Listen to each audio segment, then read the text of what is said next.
Question to write the following in standard notation. अभी तक आप साइंटिफिक नोटेशन सीख रहे थे जिसमें आप टेंस की पावर में शो कर रहे थे, जिसके थोड़े बहुत हमने रूल सीखे, जैसे कि अगर स्टैंडर्ड से आप साइंटिफिक नोटेशन में ले जाते हैं और एरो की अगर डायरेक्शन, ठीक है, आप यहाँ पर डायरेक्शन लिख सकते हैं, और अगर एरो की आपकी डायरेक्शन जब आप डेसिमल पॉइंट जो है जब आप उसकी पोजीशन चेंज कर रहे होते हैं, उसको रेफरेंस पॉइंट के रेफरेंस पोजीशन की तरफ ले जा रहे होते हैं और उस एरो की डायरेक्शन राइट साइड पर हो, ठीक है, तो वो टेंस की पावर जो आएगी वो नेगेटिव होगी, और अगर उसी एरो की डायरेक्शन जो है लेफ्ट साइड पर हो तो जो टेंस की पावर होगी वो पॉजिटिव होगी। अब आप रिवर्स डायरेक्शन में चल पड़े, अब आपके पास साइंटिफिक की नोटेशन की फॉर्म में है वैल्यू, ठीक है, यानी टेंस में है। अब आपने स्टैंडर्ड फॉर्म में जो है उस वैल्यू को शो करना है।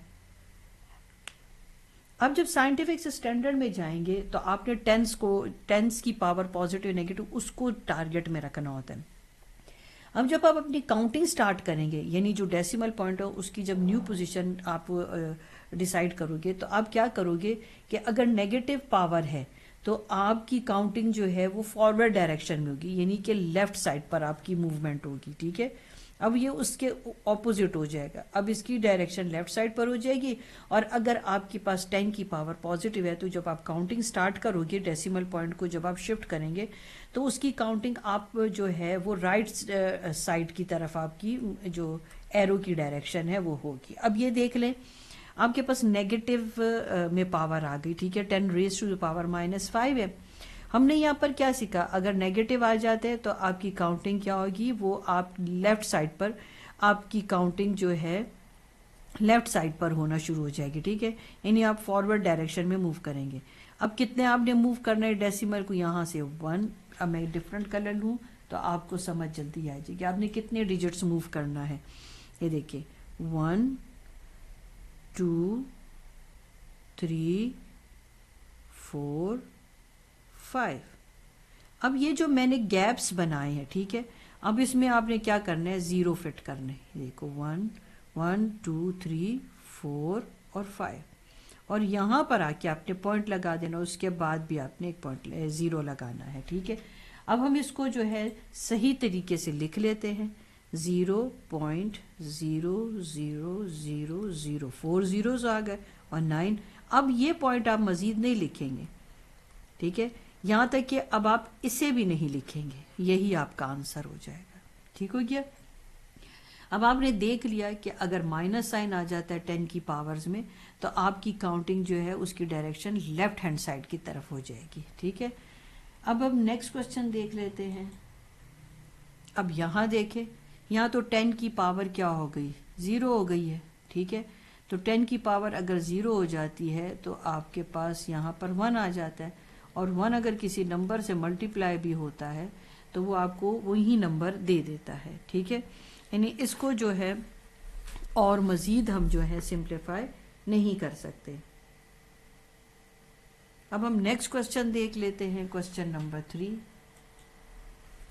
अच्छा, इसमें भी वही बात जो अभी मैंने थोड़ी देर पहले आपको कही, स्टैंडर्ड से साइंटिफिक में जा रहे थे तो आप तब भी आप एरो की डायरेक्शन को नोटिस कर रहे थे कि अगर एरो की डायरेक्शन राइट हैंड साइड की तरफ होगी तो टेंस की पावर जो है माइनस होगी, और अगर एरो की डायरेक्शन लेफ्ट हैंड साइड पर होगी तो 10 की पावर जो होगी वो पॉजिटिव होगी। मगर अब हम रिवर्स डायरेक्शन में चल पड़े साइंटिफिक से स्टैंडर्ड में, अगर 10 की पावर नेगेटिव है तो एरो की डायरेक्शन किस तरफ होगी, वो लेफ्ट हैंड साइड की तरफ हो जाएगी।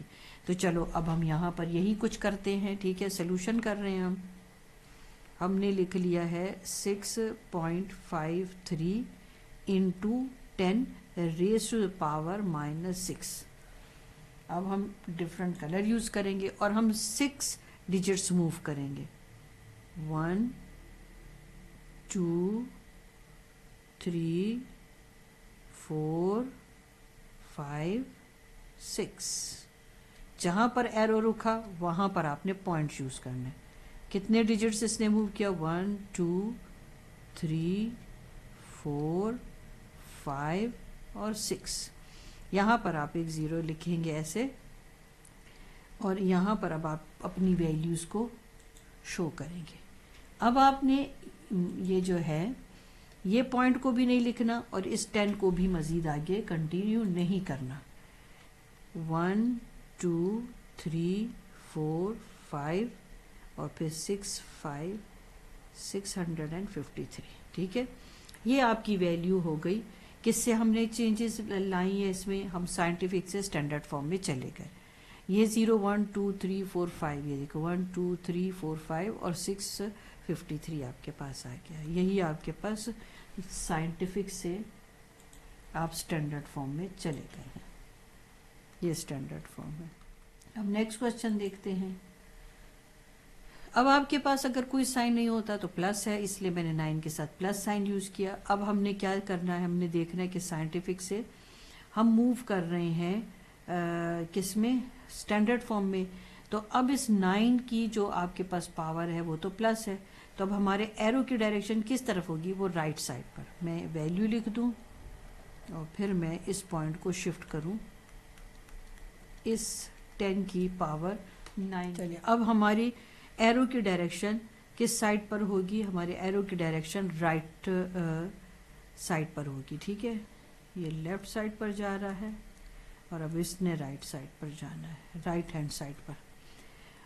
1 2 3 4 5 6 7 8 9, ठीक है। अब इनको जो मेरी एम्प्टी स्पेसेस है इसको अब आपने फिल करना है। आपके पास क्या वैल्यू होगी, अब ना तो ये पॉइंट यूज किया जाएगा और ना ये 10⁻⁹ दोबारा लिखा जाएगा। 3 1 3 1 4 1 5 और ये 1 2 3 4 5 0 के बाद यहाँ पर आपने पॉइंट यूज कर दिया। अब यहाँ पर इस क्वेश्चन को आपने जो है किस में कन्वर्ट कर दिया, आप स्टैंडर्ड फॉर्म में लेकर आ गए। अब अगर ये पॉइंट आप नहीं भी लिखते तो वो आप ना लिखें, ठीक है। मगर आपको पता है यहाँ पॉइंट था, यहाँ पॉइंट होता है, ठीक हो गया। ये नंबर 4 भी आपका कंप्लीट हो गया।